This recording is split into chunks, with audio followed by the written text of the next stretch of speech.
오늘 본문을 보시면은 좀 아시겠지만 되게 어떻게 보면 되게 생뚱맞은 그런 본문 말씀이죠. 저게 무슨 말씀일까? 저기서 무엇을 얻을 수 있을까라고 생각하실 수도 있을지 모르겠는데 제가 오늘 말씀을 준비하면서 이제 저희 아버님께 오늘 본문 말씀을 드렸어요. 그런데 순간 좀 이렇게 나타내진 않으셨는데 눈빛이 약간 뜨악하시는 표정이셨어요. 저 본문으로 도대체 어떤 말씀을 하려고 나누려고 하는 걸까라는 좀 생각을 하시는 걸 느꼈는데 오늘 제 말씀의 그 타이틀은 When the locusts come, 메뚜기 떼가 몰려올 때라는 말씀을 가지고 좀 나누기 원합니다. 이 요엘서는 사실 요엘이란 저자에 대한 인포메이션은 거의 없습니다. 그냥 아빠의 이름, 그다음에 요엘 선지자의 이름 외에 저희가 요엘 선지자에 대해서 별로 알 수 있는 건 없는데 이 말씀 안에 있는 그런 정황들을 볼 때 아마 이제 홀로 남은 유다 지파, 남쪽 유다 지파가 바벨론 제국에 이렇게 포로로 넘겨지기 전에 쓰여졌던 그런 책으로 볼 수 있을 것 같습니다. 이 말씀을 우리가 볼 때, 오늘 본문을 말씀을 볼 때 저는 그런 생각을 좀 해봤어요. 여러분들, 저도 그렇겠지만 여러분들도 사시면서 하나님 Where are you? 지금 어디 계시죠? 하나님 도대체 무슨 일을 지금 하시고 계시는 거죠? 왜 이런 일을 허락하시는 거죠? 라는 질문 가진 적 있으시죠? 그렇죠?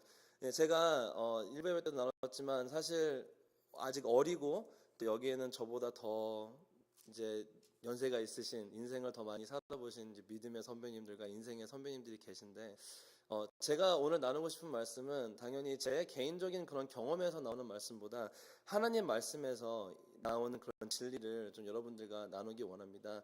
이 말씀이 처음에는 요엘서가 워낙 이제 이스라엘 백성들을 향한 하나님의 그런 심판에 대한 말씀이다 보니까 조금 딱딱하게 느껴질 수 있지만 분명 우리가 조금 집중해서 말씀을 들으시다 보면은 저는 그렇게 믿어요.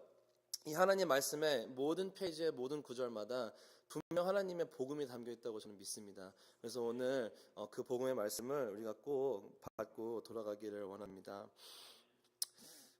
제가 지금 살고 있는 캘리포니아에서는 제가 비행기를 타고 도착한 그 다음 날부터 계속해서 지금 큰 산불이 나고 있는데 제가 뉴스를 보니까 100명 정도 사망하고 너무 많은 사람들이 지금 집을 잃었다고 들었습니다. 그 외에도 우리가 살고 있는 세상은 텔레비로 전 세계에 많은 일들이 일어날 때마다 모든 것이 실황으로 이렇게 중계가 되죠. 그렇죠? 어디에서 무슨 지진이 났다, 무슨 쓰나미가 났다, 산불이 났다든지 아니면 무슨 테러가 있었다든지 이런 일들을 볼 때 여러분들 그런 생각 하시지 않으세요? 하나님, where are you?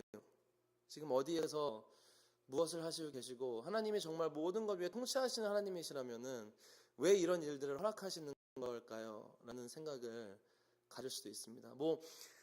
이 전 세계 어디 곳곳에서 일어나는 일들 다 모르신다고 하더라도 it's okay. 우리가 일상생활에서 하나님께 컴플레인하게 만드는 일은 그렇게 어려운 일들이 아니에요. 예를 들면은 이제 월요일 날 아침에 출근을 하시기 위해서 차를 타고 나가는데 이제 떠난 지 얼마 안 돼서 타이어가 펑크가 났다. 그럼 그 순간 기독교인인 우리 마음 안에서 온갖 거룩하지 않은 그런 말들과 생각들이 막 터져나오기 시작합니다. 저만 그런가요? 여기 다 거룩하신 분만 계신가 봐요. 맞는 얘기죠, 그렇죠?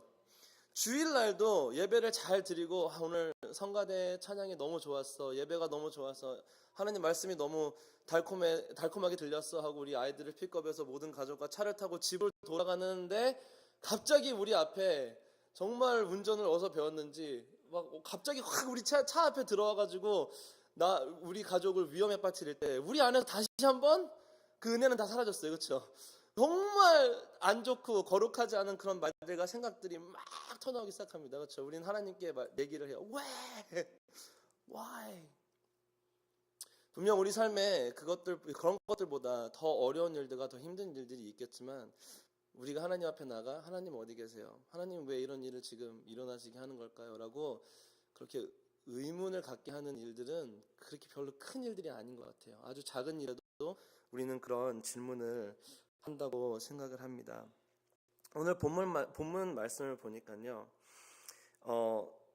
2절 말씀에 늙은 자들아 너희는 이것을 들을지어다 라는 얘기가 나와 있어요. 근데 여기 늙은 자들이라는 게 우리 한국 성경에서 조금 번역이 좀 아쉬운 것 같습니다. 여기에 보면은 elders, 그러니까 이스라엘 백성을 인도하는 자들아, 이스라엘에 있는 모든 백성들아 보아라. 이런 일들이 언제 또 있었고 또 언제 또 있을지 우리가 알지 못한다. 이 일이 무슨 얘기를 하고 있는 거냐면요, 이 요엘서의 나머지 말씀을 읽게 되면은 지금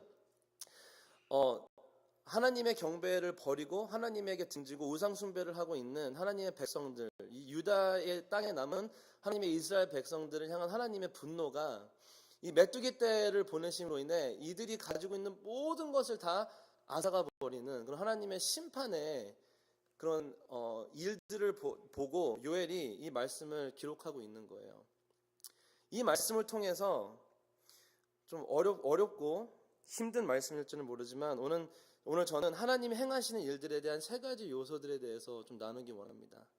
그 세 가지는요, 하나님이 행하시는 일들은 독특한 일들이시다. 하나님이 행하시는 일의 독특함에 대해서. 두 번째는 하나님이 행하시는 일들의 완전함에 대해서. 하나님이 행하시는 일들의 완전함에 대해서. 그다음에 마지막은 하나님이 행하시는 일들의 목적과 뜻에 대해서 여러분들과 잠시 한번 공부해 보기 원합니다. 하나님의 일들의 독특함, 완전함, 그 다음에 목적과 뜻, 그것들에 대해서 한번 이 본문 말씀을 통해서 나눠보기 원합니다. 첫 번째, 하나님의 말씀은 독특함, 하나님의 일들은 독특한 일들입니다. 이게 무슨 뜻이냐면요, 이 요엘이 지금 이 요엘서를 읽다 보면은 요엘이 분명하게 얘기하는 게 있어요. 이 모든 어려운 일들, 이 메뚜기 떼가 와가지고 지금 모든 것을 가져가니 어려운 일들, 그리고 사람들에게 일어날 수 있는, 인간에게 일어날 수 있는 모든 일들은 하나님이 행하시는 일이라는 것을 뚜렷하게 얘기하고 있어요. 그러니까 이 어려운 상황이 그냥 무슨 운이 안 좋아서 정말 나쁜 일이 있으려니까 그냥 있겠지가 아니라 하나님이 계획하시고 이 세상의 모든 일들을 하나님이 통치하신다는 것을 지금 요엘은 뚜렷하게 우리에게 말씀을 해주고 있어요. 여기서 우리가 하나님의 일의 독특함에 대해서 생각할 때 첫 번째 시작점은 이겁니다. 하나님은 하나님이시다. 믿으십니까? 하나님은 하나님이시다. 이게 왜 중요하냐면요, 우리가 하나님 앞에 나가서 하나님 왜 이런 일들을 하시죠? 하나님 어떻게 이러실 수 있어요? 라고 얘기하기 전에 항상 깨달아야 되는 것은 하나님은 하나님이시기 때문에 하나님의 생각과 하나님의 일하시는 것을 우리의 인간의 생각으로, 우리의 인간의 논리, 지혜로 절대 따라갈 수 없다는 거예요. 그런 하나님의 일에는 분명히 하나님의 독특한 뜻이 있으시고 하나님만이 하실 수 있는 그런 일들이 있습니다. 이 무시무시한 메뚜기 떼가 한번 막 휩쓸고 지나간 이 무시무시한 일조차도 하나님의 일이라는 거예요. 그리고 그 일을 우리가 이해할 수 없다고 해도 it's too bad, 어쩔 수 없어요. 왜냐? 하나님은 하나님이시기 때문에, 우리가 인간으로서 이해할 수 없는 일들을 이루시는 분이시기 때문에. 또 하나, 그런 하나님은, 이 요엘서의 말씀에서 나타나는 그런 하나님은요, 최후의 심판자, 재판자라는 거예요. 하나님이 지금 하시는 이 일이 심판의 행동이라는 겁니다. 참, 젊은 목사가 나와서 주일 아침부터 막 하나님의 심판에 대해서 얘기하고, 자, 이 말씀을 우리가 잘 이해하면은 하나님의 복음의 말씀을 더 달게 들을 수 있을 거라고 저는 믿고 있어요. 이 이후의 말씀들을 우리가 보게 되면은요, 5절 말씀부터 1장 마지막 말씀까지의 말씀을 보게 되면은 정말 하나님이 이 유다 백성들이 하나님을 저버리고 하나님에게 죄를 지은 것들에 대한 정말 처절한 그 심판에 대한 무시무시한 말씀들이 계속해서 나오고 있는데, 요엘은 이런 것들을 기록하는 것에 대해서 전혀 꺼리낌 없이 이것은 하나님의 일이고 하나님은 이렇게 하시기 합당하신 분이라는 것을 계속해서 기록해주고 있습니다. 하나님은 하나님이시고 그런 하나님은 모든 것을 잘 하시는 최고의 심판자, 재판장이시라는 것을 우리가 깨달을 수 있습니다. 세 번째, 마지막으로는요, 이런 모든 일들이 우리를 위해서 기록되어 있다는 거예요. 우리 모두를 위해서 기록되어 있다. 3절 말씀을 보니까 너희는 이 일을 너희 자녀에게 말하고 너희 자녀는 자기 자녀에게 말하고 그 자녀는 후세에 말할 것이니라. 여러분은 어떻게 생각하세요? 하나님의 말씀, 나에게 복이 될 하나님의 말씀에 대해서 생각할 때 어떤 말씀들이 떠오르세요? 하나님의 사랑에 대한 말씀, 하나님의 자비로우심에 대한 말씀, 내가 너와 함께 할 거야. 나는 너를 사랑해. 우리는 좀 약간 성경에 없는 그런 말까지 이렇게 담아서 하죠. 그렇죠? 나는 너 없으면 못 살아. 그런 말씀 성경에 없습니다. 우리는 많을 때 하나님이 우리에게 축복되는, 복이 되는 말씀을 하나님이 우리에게 주신다고 생각할 때 그런 말씀들을 좀 생각한 것 같아요. 근데 이 요엘서가 성경에 그 12소 선지자 책이라고 돼 있습니다. 제가 어떤 목사님이 그렇게 조크를 하시더라고요. 교회를 다니는 사람들의 성경책을 보면은 요 구약 성경에 손가락이 가지 않은, 손길이 많이 가지 않은 페이지들에 있는 것이 12소 선지자들의 말씀이다. 왜냐면 이해하기가 어렵고 무슨 말 하는지 잘 모르니까 잘 가질 않아요, 거기를. 이런 요엘서 말씀에 왜 이런 말씀이 이 지금 메뚜기 떼가 휩쓸고 지나간 이 무시무시한 하나님의 심판에 대한 말씀이 대대로 계속해서 전해질 거다. 어떻게 보면은 그렇기 때문에 우리가 지금 우리 성경책 안에 요엘이라는 이 책을 통해서 이 이벤트에 대해서 지금 사건에 대해서 우리가 지금 배우고 있는 거잖아요. 같이 얘기하고 있잖아요. 무슨 뜻이냐면요, 우리에게 복이 되는 하나님의 말씀은 모든 하나님의 말씀이 다 우리에게 복이 된다는 것을 믿으시기 바랍니다. 하나님의 심판에 대한 말씀도요, 우리가 꼭 필요한 말씀이에요. 특히 하나님에 대해서 잘못 가르치고 잘못 믿고 있는 지금 이 세상에서 어떻게 보면은 하나님의 심판에 대한 말씀이 우리에게 더 필요한 말씀이 아닌가 다시 한번 생각해 보게 됩니다. 이 말씀을 분명히 하나님은 기록해 주셨고 우리에게 전달해 주셨어요. 자, 그러면 이렇게 독특한 일을 행하시는 우리 하나님의 이 일들이 완전한 일이라는 것을 우리가 같이 또 한번 깨닫게 됩니다. 제가 설명해 드릴게요. 제가 지금 말씀드리는 하나님의 완전한 행하심은요, 이 요엘서에서 이 구절에서 특히 4절 말씀에서 볼 수 있는 것은 하나님의 심판은 완전하신 심판이에요. 그 어느 것도 놔두시지 않으시고 모든 것 하나하나 심판하시는 하나님의 심판을 우리가 지금 볼 수 있습니다.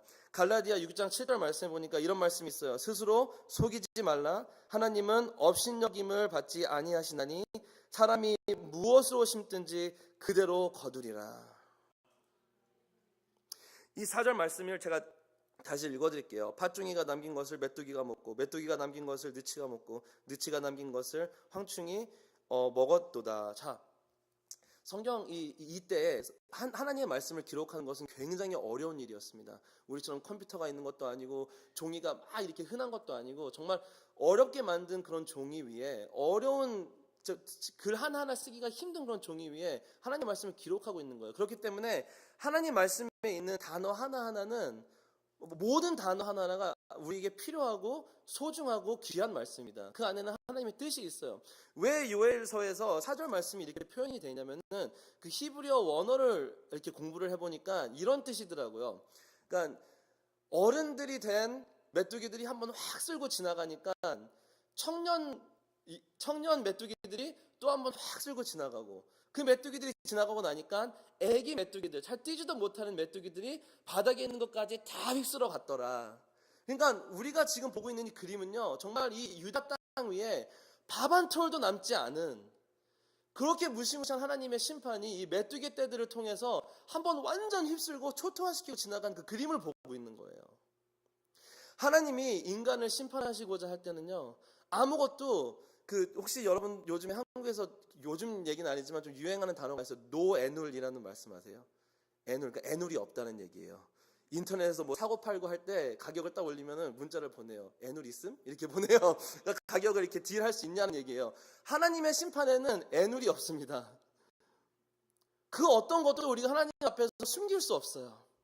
그리고 하나님도 그래 네가 사람이니까 그럴 수 있지. 내가 그거는 눈 감아줄게. 절대 이렇게 하시지 않으십니다. 인간이 예수님을 통해서 그 죄사함 받지 못한 모든 죄에 대한 것을 하나님 앞에 가서 그 값을 치러야 될 거예요. 언젠가는. 제가 이 말씀을 드리는 이유는, 자, 이제부터 우리가 복음에 대해서 좀 말씀을 하기 원하는데요. 이 요엘서에서 나타나는 하나님의 무시무시하고 철저하고 완전한 이 심판 뒤에 믿는 자들에게 가르치신 하나님의 복음이 있습니다. 그 복음은 뭐냐면요, 하나님의 심판이 완전한 것보다 더 귀하게 하나님의 구원이 완전하다는 거예요. 우리 모두 다 우리 마음의 지하실 깊은 곳에 아무도 들여보내지 않는 그런 비밀스러운 방이 있단 말이에요.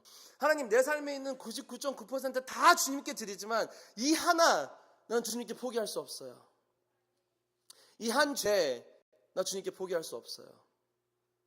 내가 즐기고 먹고 마시고 싶은 것 요 한 가지는 제가 주님께 드릴 수 없어요. 그러나 내가 99.9%는 드릴게요. 교회 가서도 헌금도 잘하고 예배도 잘 드리고 출석도 잘하고 선교도 가고 다 할게요.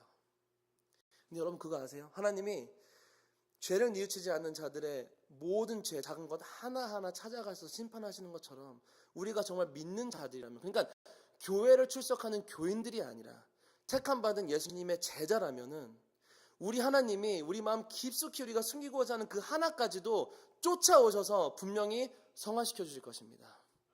그게 하나님이 우리에게 약속하신 구원의 역사예요. 나는 너를 기업하지 않을 거야. 너를 쫓아갈 거야. 그래서 우리를 구원해 주시고 성화시키시고 끝끝내 예수님의 형상대로 완벽하게 변화시킨 모습으로 영생을 누리게 하시는 그 구원의 축복을 오늘 여러분 좀 기억하시고 받으시고 돌아가시길 원합니다. 그런 하나님이요, 이렇게 무시무시한 완전한 심판을 주시는 하나님이 나에게 그렇게 완전한 더 완벽한 구원의 역사를 내 안에서 이루시기 원한다는 것을 여러분 좀 기억하시기 원해요. 여기에 오늘 읽지 않은 요엘서 1장의 나머지 말씀을 보니까 재밌는 얘기들이 나와요. 이게 무슨 얘기냐면은 술 취한 자들아 슬퍼하라. 파티를 하는 자들아 슬퍼하라. 농사를 짓는 자들아 슬퍼하라.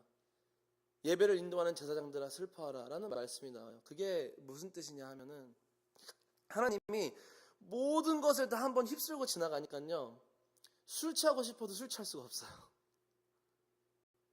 파티를 하고 싶어도 파티를 할 수가 없어요. 우상 숭배를 하고 싶어도 우상 숭배를 할 수가 없어요.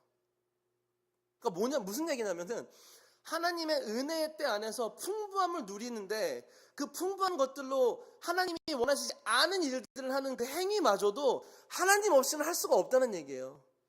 우리의 힘으로는 죄도 지을 수 없다는 얘기예요. 그런 하나님의 은혜의 때에 살고 있는 이 이스라엘 백성들에게 내가 너희들에게 더 무시무시한 그런 하나님의 날의 심판을 줄 거야, 언젠가는. 그 때가 오기 전에 지금 굉장히 무섭고 힘들게 느껴지는 이 메뚜기 때의 심판을 겪고 경험하고 이 힘든 과정 안에서 뉘우치고 회개해. 나에게 돌아와. 그럼 내가 모든 것을 회복시켜 줄게 라는 지금 말씀을 하시고 계신 거예요. 제가 분명히 믿는 것은요, 말씀의 어떤 선지자의 얘기도 그냥 심판으로 끝나는 예언서는 없습니다. 모든 심판의 예언서는 결국 하나님의 복음으로 끝이 납니다. 믿으십니까? 하나님이 심판을 우리에게 말씀해 주시는 이유는 이런 심판을 내가 분명히 언젠가는 줄 건데 그런 심판 가운데서 너희들을 구원하기 원해. 너희들을 세이브하기 원해. 그리고 너희들 그냥 구원해서 간신히 하늘나라로 들어가는 게 아니라 너희들을 성화시켜서 나의 아들 예수님의 모습대로, 나의 모습대로, 내가 원래 아담과 하와에게 원했던 그 비전대로 너희들을 바꾸기를 원해 라는 복음의 말씀을 가지고 계신다는 거예요. 그런 하나님의 완전한 복음의 구원의 말씀, 구원의 약속, 여러분들은 가지고 계십니까? 여러분들은 받으셨습니까? 이런 독특한 하나님의 행하시는 일들, 우리가 이해할 수 없는 일들을 통해 우리가 아는 것은 하나님의 일들은 완전한 일들이라는 거예요. 그래서 우리가 넘어지고 우리가 그 성화된다는 것은 참 frustrating, 그렇죠? 굉장히 어렵죠. 오늘 뉘우치고 간 그 죄를 우리는 이 교회 문 밖을 나가자마자 또 지을 수도 있어요. 그럼 우리 자신을 돌아보면서 나는 왜 이거밖에 안 되지? 나는 왜 변하질 않지? 하나님의 말씀을 많이 배우고 아는 건 많은 것 같은데 왜 내 안에 변화가 있지 않지? 그 모습마저도 여러분들 진짜 거듭나셨으면 하나님 굉장히 귀하게 생각하십니다. 왜냐하면 성령님의 그런 일하심을 통해서 여러분들 매일마다 조금씩, 우리는 알지 못하지만 매일마다 조금씩 예수님 형상대로 변해가고 있다는 것을 예수님의 이름으로 믿으시길 바랍니다. 하나님의 행하시는 모든 일들은 완전한 일들이라는 것에 대해서 우리가 얘기를 했습니다. 자, 그러면 제가 지금까지 말씀드린 것을 이제 이 마지막 포인트로 정리를 해드릴게요. 하나님의 일들이 독특하다. 오케이. 하나님의 일들을 완전하다. 오케이. 근데 하나님의 일들의 목적과 뜻은 무엇일까? 제가 예를 하나 드릴게요. 제가 정말 존경하는 목사님 중에 그레이그 로리 목사님이라고 캘리포니아에서 지금 사역을 굉장히 오랫동안 잘하시는 목사님이 계신데, 이 교회 목사님이 대단합니다. 30년 동안 거의, 그러니까 1년도 한 해도 빼놓지 않고 엔젤스 그 야구 경기장에서 3일 동안, 매년마다 3일 동안 전도 집회를 열어요. 그 구장을 하루 빌리는 데에도 어마어마한 액수가 드는데 헌금도 받지 않고 3일 동안 거기서 집회를 드리세요. 근데 그 집회의 목적은 전도 집회예요. 그래서 정말 매년마다 몇만 명이 넘는 사람들이 와서 예수님을 영접하고 그곳에서 구원을 받는 그런 정말 대단한, 이 미국 전역에 알려진 그런 집회를 하시는 목사님이신데, 이 목사님이 한 10년 전에 장남이 이 하베스트 크루세이드를 하기 한 2달 전에 차석으로 죽었어요. 근데 이 장남이 교회에서 사역을 했는데, 이 아들이 하던 사역이 뭐냐면은 무대 디자인, 뭐 주보 디자인, 그래픽 디자인을 하시던 분이에요. 그래서 이 목사님은 2달 후에 자기 아들이 디자인한 강대상, 자기 아들이 디자인한 스테이지 위에서 복음을 전해야 되는 거예요. 그 아들은 더 이상 없는데. 근데 이 목사님이 이런 말씀을 하시더라고요. 많은 사람들이 나에게 물어봤다. 목사님, 어떻게 하나님이 목사님한테 이런 일을 허락하실 수 있을까요? 하나님은 도대체 지금 어떤 일을 하시고 계신 걸까요? 심지어 목사님이 워낙 유명하시다 보니까 이제 그 목사님을 비꼬는 무신론자들이 그 목사님 SNS를 통해서, 봐봐, 네가 믿는 하나님은 살아계시지 않아. 그렇게 너의 그런 집회를 통해서 많은 사람들이 예수님을 믿고 구원받았다고 그러면 뭐해? 너의 아들도 지켜주지 않으신 하나님이신데. 그래서 목사님이 솔직하게 말씀하시더라고요. 나는 모르는 게 지금 너무 많아요. 이해되지 않는 게 너무 많아요. 그래서 나도 기도하고 있어요. 하나님, 왜 이런 일을 허락하셨어요?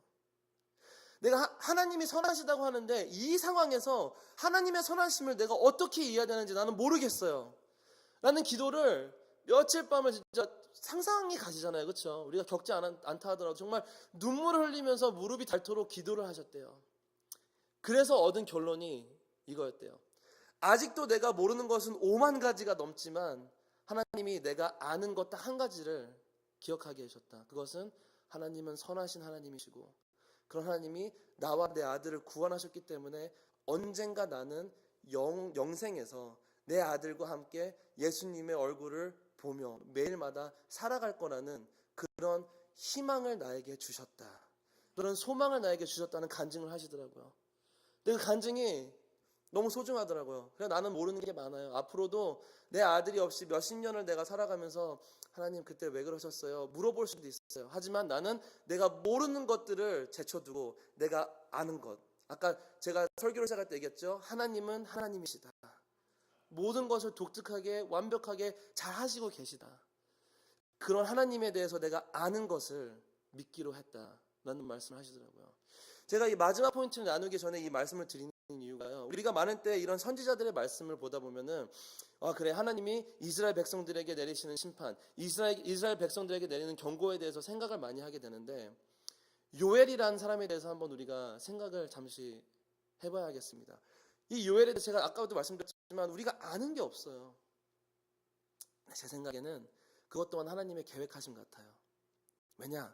이 요엘서를 읽다 보면은 요엘은 분명히 제사장도 아니었어요. 왜냐? 나중에 제사장들아 제발 하나님께 우리가 예배로 돌아가자라고 권고하는 모습이 나와요.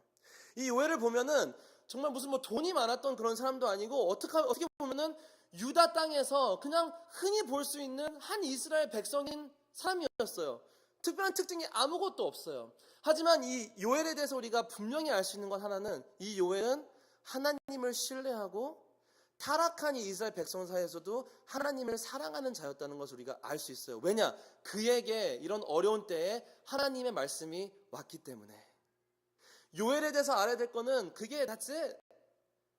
그는 하나님을 사랑했고 하나님이 그를 통해 어려운 때에 귀한 말씀을 주셔서 이스라엘 백성들에게 회개의 기회를 주셨다. 그런데요, 요엘은요, 여러분 어떻게 생각하세요? 하나님의 자녀는 항상 좋은 것만 받고 아프지 않고 어려움을 경험하지 않는다고 혹시 생각하시는 분들 계십니까? 왜냐? 요엘이요, 이 요엘서를 쓰면서 요엘도 같이 지금 배고프고 요엘도 먹을 것이 없고 같은 땅에서 이 세상에 있는 악한 사람들이 받고 있는 심판에 그 이펙트를 요엘도 지금 같이 당하고 있는 거예요. 그러니까 이런 거죠. 지진이 납니다. 비행기가 떨어져요. 산불이 나요. 근데 그런 모든 일들이 하나님이 허락하신 일이라는 것을 우리가 요엘서 모든 하나님의 말씀을 통해서 배울 수 있어요. 근데 분명 그런 사고들과 그런 일들에서 다치고 죽는 사람들 중에는 정말 하나님 앞에서 악하게 살고 하나님을 대적하는 사람들을 하나님이 심판하시는 걸 수도 있죠. 근데 그 중간에 그 가운데서는 선교사들도 죽고 크리스천들도 죽고 하나님을 정말 신실하게 믿었던 자들도 같이 아픔을 겪습니다. 여러분들 아시죠? 하나님을 사랑하는 크리스천들도요, 암에 걸릴 수 있어요. 하나님을 사랑하는 크리스천들도 우리 그레고리 목사님 아들처럼 정말 이해할 수 없게 너무 젊은 나이에 너무 안타까운 그런 사고들로 우리가 이해할 수 없는 정말 우리 머릿속으로 이렇게 생각하죠. stupid. 정말 그런 우리 인간적인 관점으로 봤을 때 바보 같은 일들로 다치고 죽을 수 있다는 얘기예요. 그런 하나님의 일 안에 분명히 뚜렷한 하나님의 뜻과 목적이 있다는 것을 우리가 요엘서에서 분명히 볼 수 있습니다. 저는 많은 때 그런 생각을 해요. 제가 이제 2세들을 상대로 사역을 하기 때문에 제가 2세들에게 말씀을 전할 때는 좀 더 직설적으로 얘기하는 게 있어요. 저는 바다를 참 좋아해요. 제가 캘리포니아 살면서 좋은 것은 파도가 막 치는 그런 바다를 애니타임 가서 볼 수가 있다는 것을 너무 감사하게 생각해요. 그래서 그렇게 모래사장에 앉아가지고 정말 제 키보다도 더 높은 파도들이 막 치는 거를 보고 있으면요, 저는 하나님의 음성이 이렇게 저한테 들려요. 그러니까 오해하지 마세요. 그냥 저는 이렇게 대화하는 것 같아요. 제가 딱 드는 생각이 그거예요. Wow, he could kill me.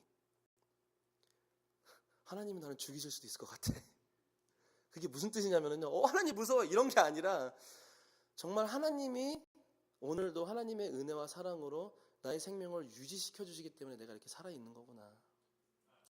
나는 어느 때에도 죽을 수 있어. 우리가 우스갯소리로 그런 얘기 있잖아요. 정말 이렇게 조그만 물이 있는데 기절해가지고 코만 거기에 들어가서 사람은 죽어요. 그렇죠? 숨 못 쉬면 죽으니까. 인간이라는 우리는 너무 해치기 쉬운 동물이에요. 그래서 제가 비행기를 타고, 이번에도 비행기 타고 이제 캘리포니아에서 왔는데, 비행기를 타다가 이렇게 땅을 바라보면은 정말 차도 보이고 빌딩도 보이는데 사람은 안 보이더라고요. 사람은 안 보여요. 그러니까 인간이 만든 만리장성은 우주에서 보인다는데 인간은 보이지 않아요. 근데 그게 얼마나 귀한 깨달음이냐면요, 그럼에도 불구하고 그 자동차, 건물들, 물건들이 가지고 있지 않은 고민들, 감정들, 걱정들, 그 안에 영혼들, 하나님은 하나하나 다 꿰뚫고 계십니다. 하나님은 그 한 영혼 한 영혼 다 사랑하십니다.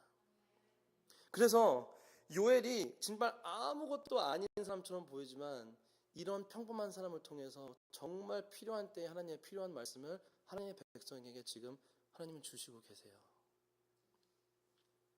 그런 하나님을 바라볼 때, 하나님, 나는 왜 아플까요?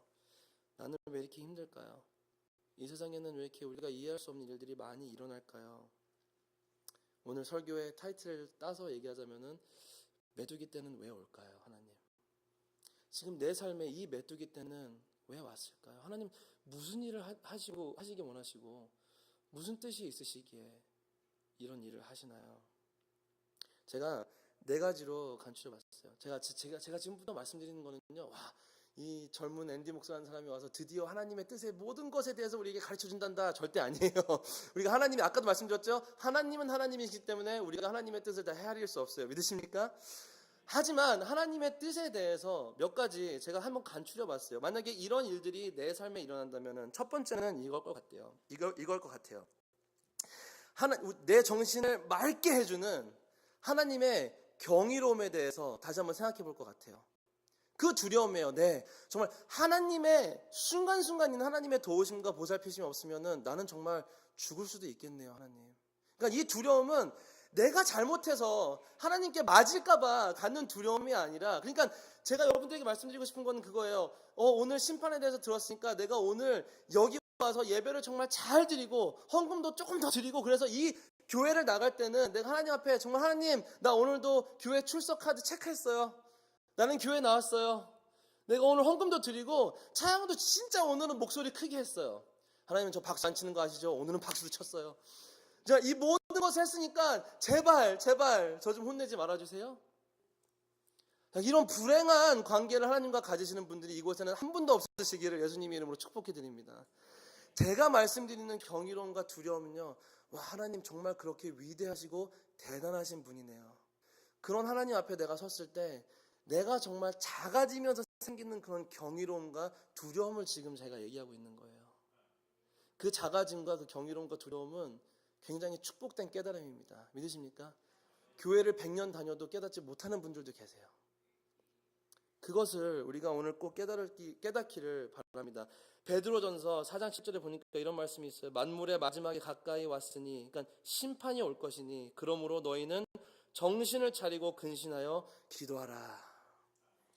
정신을 차리고 기도하라. 그 정신 차리는 것은 내가 오늘 기도해야지 하고 되는 게 아니라 하나님이 하나님 되심을 깨닫고 하나님이 얼마나 위대하신지를 깨닫고 그 하나님에 대해서 생각을 할 때 생기는 경이로움, 거룩한 두려움, 그게 우리 안에 들어올 때 정신을 차리게 되는 거예요. 두 번째는요, 이런 일들이 생길 때마다 우리는 조금 하나님에 대한 무한한 신뢰를 갖기 원합니다. 이사야서 26장 3절 말씀에 보니까요, 이런 말씀이 있어요. 주께서 심지가 견고한 자를 평강하도록 지키시리니 이는 그가 주를 신뢰함이니이다. 또 이사야서 41장 10절의 말씀에 보니까 이렇게 되어 있습니다. 두려워하지 말라. 내가 너와 함께하리라. 놀라지 말라. 나는 내 하나님이 됨이라. 내가 너를 굳세게 하리라. 참으로 너를 도와주리라. 참으로 나의 의로운 오른손으로 너를 붙들리라. 믿으십니까? 그러니까 이 말씀은요, 너에게 풍요롭고 좋고 아프지 않게 이런 거 우리 생각에 좋은 것만 너에게 줄게라는 게 아니라 어려움을 겪을지 모르지만 내가 너와 함께 할 거야. 너에게 평안을 줄 거야. 나를 신뢰하는 자라면, 나에게 믿음이 있는 자라면, 거듭난 자라면, 예수님의 제자라면 내가 너와 항상 함께 할 거야. 정신을 차리게 하는 경이로움, 무한한 신뢰. 세 번째는 우리가 주님 앞에 좀 겸손한 회개로 나갔으면 좋겠습니다. 겸손한 회개로요. 그러니까 이런 거죠.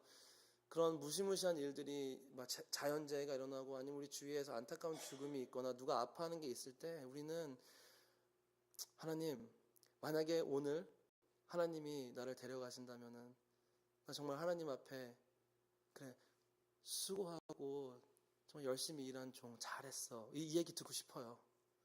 그렇기 때문에 오늘 나는 깨닫지 모르겠지만 내 안에 깊이 있는 혹시 잘못된 것이 있다면 주님 이거 해결해 주세요. 내 힘으로는 할 수 없잖아요. 주님 성령 나에게 더 충만하게 부어주셔서 내 안에 있는 모든 것들 변화시켜 주시고 오늘 하루 또 내가 거듭난 것을 경험하는 그런 복된 하루가 될 수 있게, 이 복된 순간이 될 수 있게 주님 도와주세요 하는 이 겸손한 회개로 우리가 주님 앞에 나가야 하겠습니다.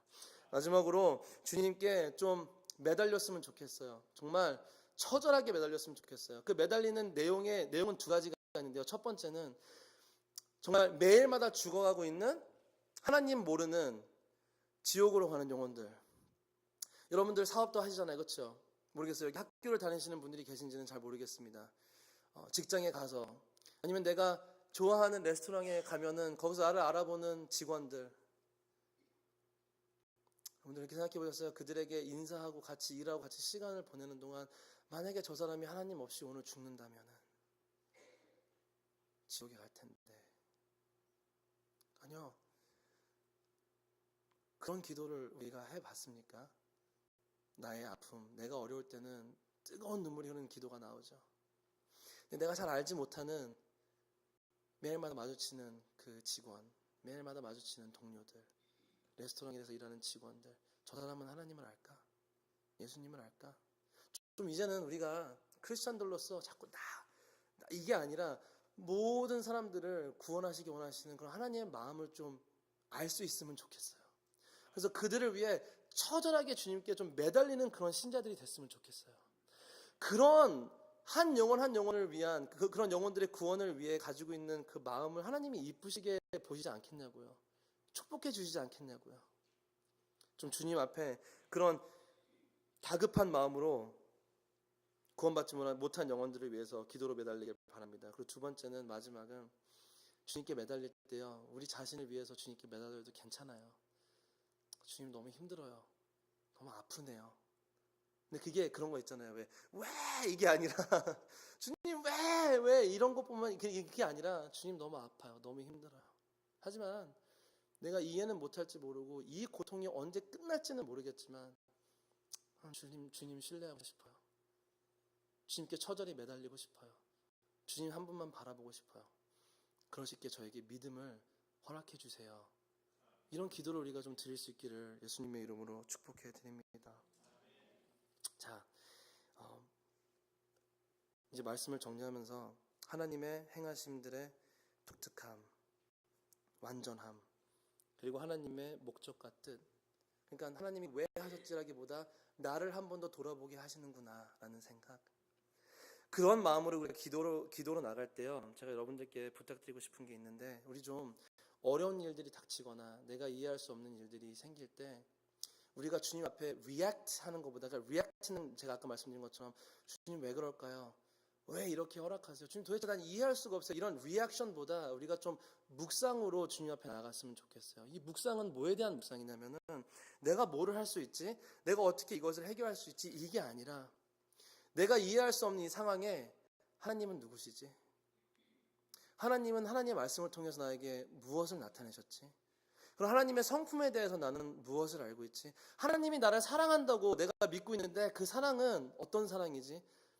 하나님의 은혜, 하나님의 긍휼, 나는 그것을 정말 이해하고 있을까? 우리가 다윗의 시편들을 많이 보면은요, 그런 패턴이 있어요. 다윗은 자기가 어려운 일을 겪을 때 주님께 왜 이런 일이 일어났을까요? 라기보다 주님은 이러이러하신 분이십니다 부터 시작을 해요. 굉장히 많은 시편 한번 읽어보세요. 그리고 그 다음에 나오는 게, 그런 하나님에 대해서 생각을 하다 보니까 이 상황이 하나님의 관점으로 이런 일들이 지금 일어나고 있네요.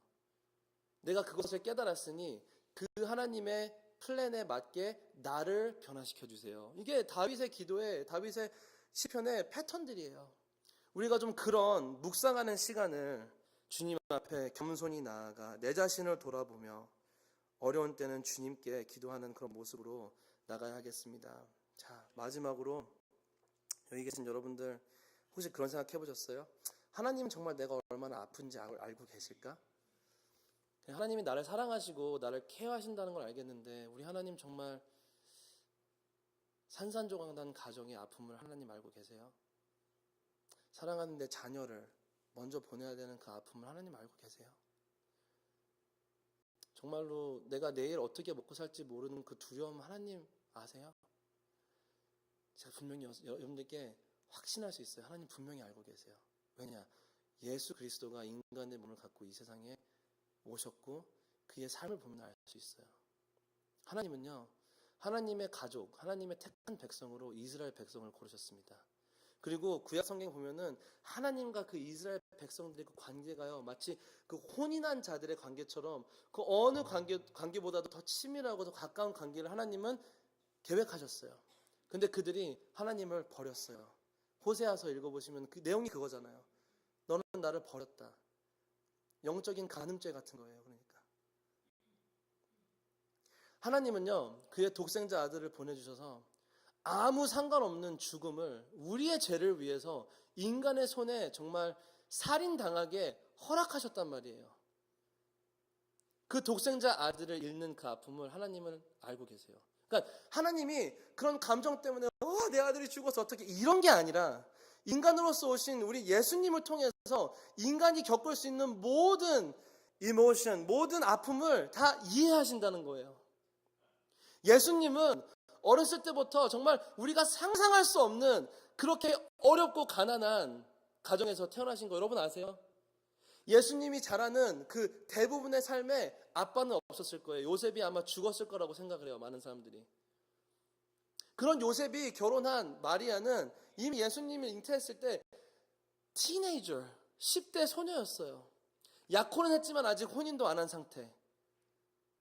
얼마나 가난했냐면은 정말 그 아이를 눕힐 데가 없어서 마구간에서 난 것뿐만 아니라 정말 가난했기 때문에 갈 곳이 없었던 것도 있었어요, 이 둘은. 그런 가정에서 태어난 예수님은요, 평생 자라면서 부유하지 않았습니다. 열심히 일을 해야 됐고, 그리고 예수님이 온 지역에서 왔다는 그 한 이유 때문에 계속해서 그 지역에서는 좋은 게 나오질 않아. 뭐라고? 선지자가, 하나님의 선지자가 그곳에서 나온다고 굉장히 무시당하며 일평생 사셨어요.